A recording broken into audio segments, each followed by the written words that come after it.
एवढे मात्र पक्क्या माहीत आहे की शाक्यांच्या प्रजासत्ताकात त्यावेळी अनेक राजघराणी होती. म्हणजे जे प्रजासत्ताक राज्य होतं शाक्यांचं, शाक्य कुठले होते?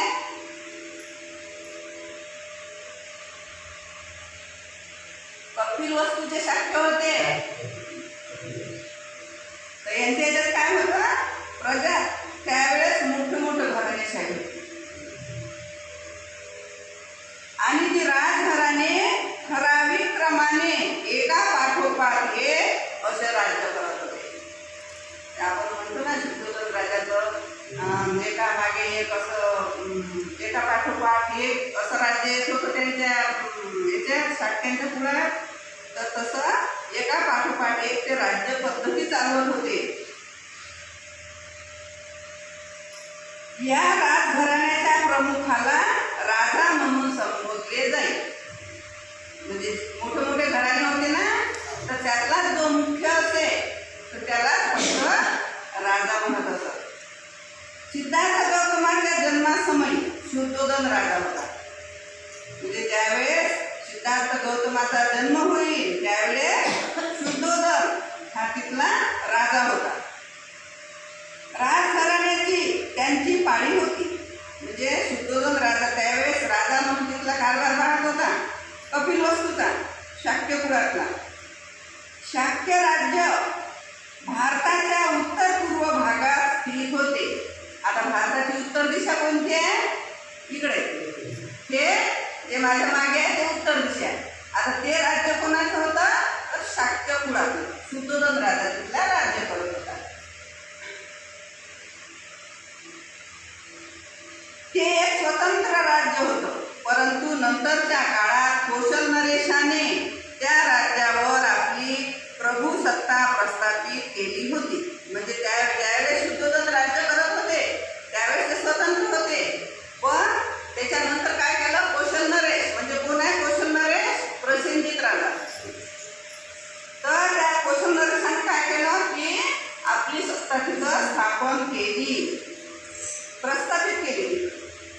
या प्रभुसत्तेचा परिणाम असा झाला की शाक्य राज्य कौशल नरेशाच्या पूर्व अनुमतीशिवाय काही विषयासंबंधात आपल्या सार्वभौम राजकीय अधिकाराचा उपयोग करू शकत नव्हते.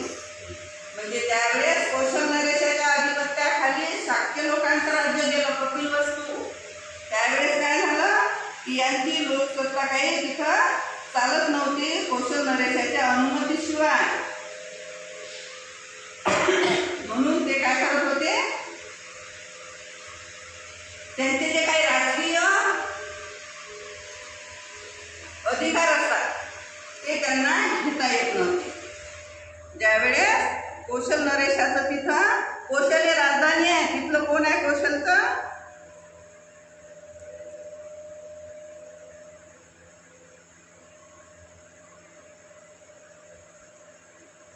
कौशलचा प्रसेनजित राजा आहे. कौशल नरेश म्हणतात. तर त्यांच्या अधिपत्याखाली गेल्यानंतर यांना काय आहे? यांचे अधिकार म्हणजे घेता येत नव्हते. त्या काळात जी राज्ये अस्तित्वात होती त्यात कौशल हे एक सामर्थ्यशाली राज्य होतं. म्हणजे जेवढे काही राज्य अस्तित्वात होते त्यावेळेस त्याच्यात सर्वात शक्तिशाली कौशल नरेश म्हणजे तिथला कौशल नरेश प्रसेनजित राजा हा खूप सामर्थ्यशाली राजा होता आणि त्याच्या अधिपत्याखालीच ते सर्व राजे राज्य करीत होते. त्याचप्रमाणे मगध हेही एक सामर्थ्यशाली राज्य होते.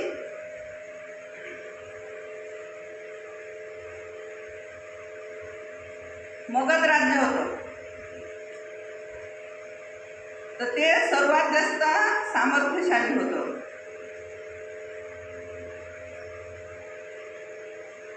मगध राज्य त्यावेळेस बिंबिसाराचं होतं. मगध राजधानी ते बिंबिसार राजाची होती. मगध हेही सामर्थ्यशाली राज्य होते. कौशल नरेश प्रसेनजित आणि मगध नरेश बिंबिसार हे सिद्धार्थ गौतमाचे समकालीन होते. म्हणजे कोशलचा प्रसेनजित राजा आणि मगधचा बिंबिसार राजा यांच्या हे सिद्धार्थ गौतमाचं जे कुळ होतं हे समकालीन होतं त्यावेळी.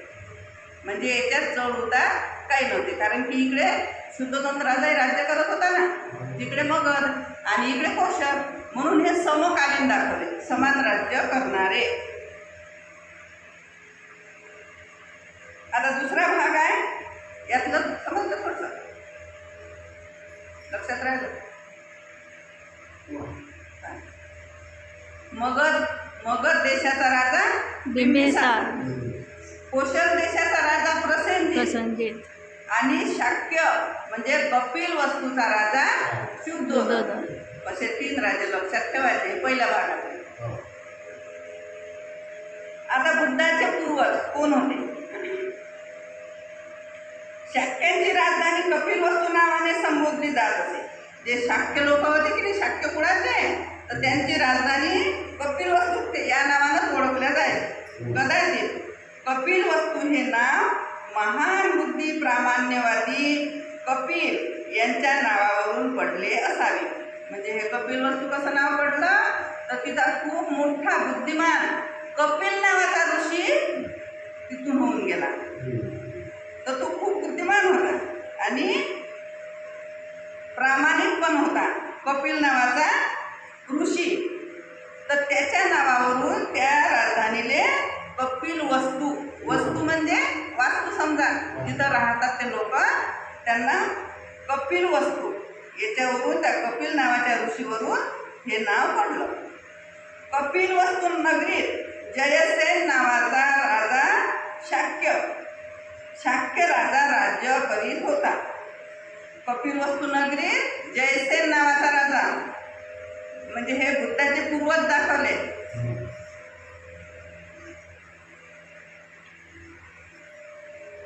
जयसेन नावाचा शाक्य राजा राज्य करीत होता. सिंह, आता पहा, जयसेन आणि सिंहनु हे लक्षात ठेवायचे, बुद्धाचे पूर्वज आहेत. जसे कसे आपले आजोबा पंजोबा असे काही असतात की नाही, तर आता हे 2 नावं लक्षात ठेवायचे. इथूनच शाक्य नगरी आहे कपिलवस्तूची. शाक्यांचं जे कुळ आहे ते इथून आहे. कोणता राजा? जयसेन राजा तिथं राज्य करत होता. आणि सिंहनु हा त्याचा पुत्र. सिंहनुचा विवाह कच्चना हिचेशी झाला होता. सिंहनु कोणाला म्हणतात? सिंह म्हणजे सिंह हा एक राजाच आहे ना, प्राण्यांचा राजा म्हणतात, पण तो राज्यकर्ता आहे की नाही, पूर्ण जेवढंही काही जंगल असते त्याच्यावर तो राज्य करते. सिंह हनु म्हणजे हनुवटी, हे हनुवटी म्हणजे त्याच्यावरून सिंहनु हा जयसेनचा पुत्र, जयसेन राजाचा पुत्र सिंहनु. तर तो कसा दिसत असेल? सिंहासारखा, सिंहनु. तर तो त्याची पत्नी हा जयसेनचा पुत्र सिंहनु आणि सिंहनुचा विवाह कच्चना, बोलू नका, हे आहे का पूर्वज कोण होते तर पहिले. तर सिंहनुचा विवाह कच्चना हिचेशी झाला होता. म्हणजे जयसेनचा पुत्र सिंहनु, हे कच्चना कोण होती? सून होती. आता सिंहनुला शुद्धोदन, शुक्लोदन, शाक्योदन,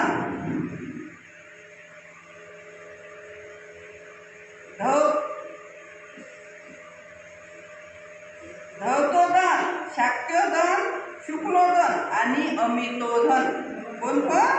शुद्धोदन, धैतोदन, शाक्योदन, शुक्लोदन आणि अमितोदन.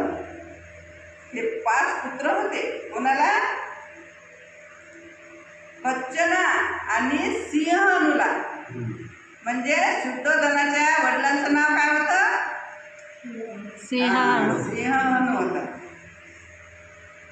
शुद्धोधनाच्या पित्याचं नाव. आणि त्यात ते 5 भाऊ होते. या 5 पुत्रांव्यतिरिक्त सिंहहनुला अमिता आणि प्रमिता अशा 2 कन्या होत्या.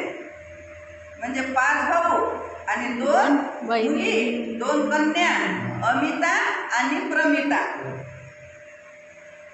या घराण्याचे गोत्र आदित्य असं होतं. आता गोत्र आपल्याला समजते का? आपलं गोत्र काय आहे कसं आहे आपल्याला काही माहिती नाही. आपल्याला बाबासाहेब त्या गोत्राला लटकवलं नाही. तर यांचं गोत्र काय होतं? आदित्य. म्हणजे आदित्य म्हणजे सर्वात प्रथम, सर्वात आधी. आदित्य. शुद्धोधनाचा विवाह महामायेशी झाला होता. शुद्धोधनाची पत्नी कोण होती? महामायादेवी. महामायाच्या पित्याचं नाव अंजन आणि मातेचे नाव सुलक्षणा होते. महामायाच्या पित्याचं नाव काय होतं? अंजन. आणि सुलक्षणा हे आईचं नाव. अंजन कोलीय होता. म्हणजे बा शुद्धोधन शाक्य आणि हे जे महामाया होती हे कोलीय राज्याची. म्हणजे शाक्य आणि कोलीय. तर कोलीय देशाची हे कन्या होती. कोण? सुलक्षणा. तर हे कोलीय होते.